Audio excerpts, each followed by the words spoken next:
Hello everyone! Welcome sa ating channel, The IT Guide with Cats. Ako si Teacher Cats and today, explain natin yung mga basic na malaki ang impact sa coding journey nyo.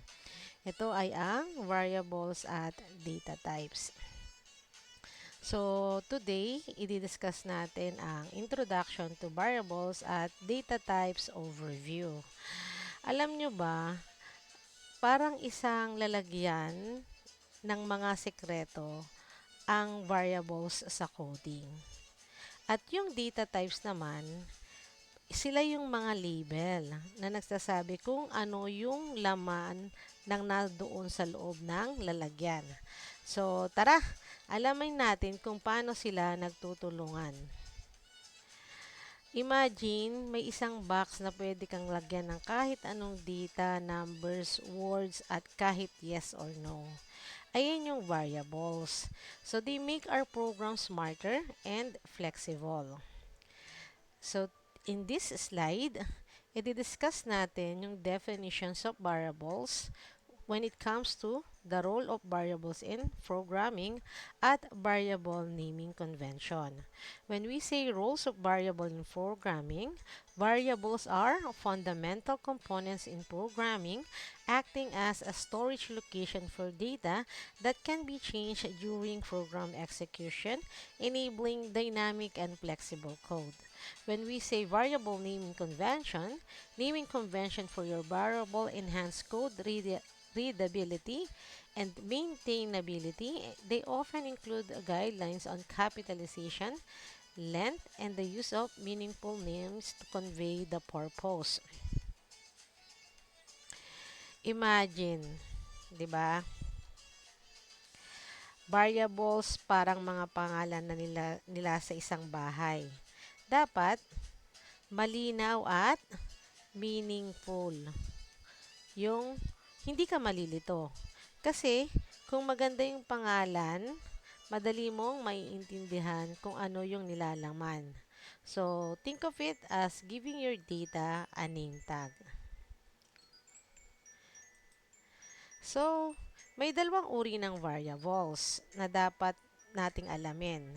Yung first is yung local versus global variables and second ay constant variable.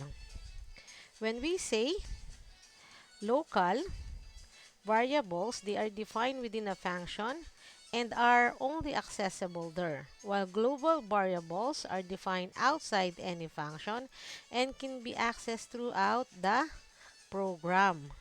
So, pag local, para lang sa isang function, parang secret, hindi pwedeng makita sa labas. Pag naman global, ito yung pwedeng gamitin kahit para saan, kahit parang public announcement ba. Ganon. So, yung constant variable naman, they are immutable, meaning their values cannot be changed once assigned. They are useful for defining fixed values, improving code clarity, and reducing errors. Meaning, hindi pwedeng baguhin. Like, yung favorite playlist mo, once na set na yon, walang alisan. Yun na yon. Ngayon, pag-usapan naman natin yung mga klase ng data na pwedeng i-handle ng program. Think of it as different kinds of tools for different jobs. So first, let's talk about the primitive data types that includes integer, float, and boolean, characters, and strings. When we say integer, float, and boolean, okay, siya yung mga nagre-represent ng whole numbers. So, yung float naman, siya yung mga decimal at boolean, yung true or false. Ang example ng integer, whole numbers like your age. Pag float, decimal numbers like GPA. Pag boolean naman, yun yung true or false like answerable by yes or no. At yung next naman is yung character and string. Pag sinabi natin characters and string, they are the types that store single letters or symbols, while string types are used to handle sequence or characters, enabling text manipulation and display in application. So, yung character, isang letra lang. At yung string naman ay isang sentence or word. So, sa kabilang banda, meron din naman tayong composite data types. And under ng composite data types ay arrays and lists at objects and dictionaries. Yung arrays at lists, siya yung collection of elements at the same type, allowing indexes access, whereas lists can varied types, providing more flexibility in managing data. So, ano bang example ng arrays list? Yung list, siya yung, syempre, sila yung parang shopping list na pwedeng maglaman ng maraming items. So, pumunta naman tayo sa second type of composite data, yung objects and dictionaries.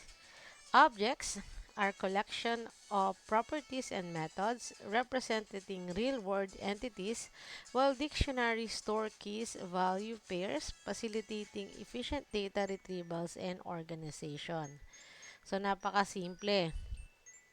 Objects, parang mga tao na may properties and action. Dictionaries, ito syempre yung contact list kung saan may pangalan at number. So, ang goal nila ay i-organize at mas mapadali ang ma-access ang ating mga data. So, this is where our video ends for today. May questions po ba kayo? Kung meron, send me an email or mag-comment lang sa video na to para masagot ko yung mga questions nyo. Like, share, and subscribe at i-hit ang bell icon para lagi kang updated sa mga IT tricks in Taglist Lecture. Thank you!